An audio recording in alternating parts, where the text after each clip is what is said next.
неге өмір бойы аузынан жырып, бізге барын беріп, өсуімізді қалаған әке-шешеміздің қартайып, қолымызға қарап қалғанда, кейбіріміз олардың ертерек өшуін қалаймыз. Неге? Неге? 9 ай өзіңді көтерген анаңның кейде бір ауыз сөзін де көтер алмайсың. Неге жерден дүние мүліктің ауырын иіліп көтеруге барлық адамның қолынан келеді, ал құлап жатқан бауырын сүйеп тұрғызуға көбісінің шамасы келе бермейді? Неге? Неге? Ақшаны ешкім далаға тастамайды, ал бауыр еті баласын тастай береді.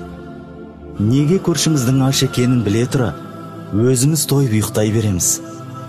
Неге? Кешедек талқанда суға шылап тамақ еткен бабаларымыз бақыттау, ал түрлі тағамнан дастарханымыз майысқан біз баянсызбыз.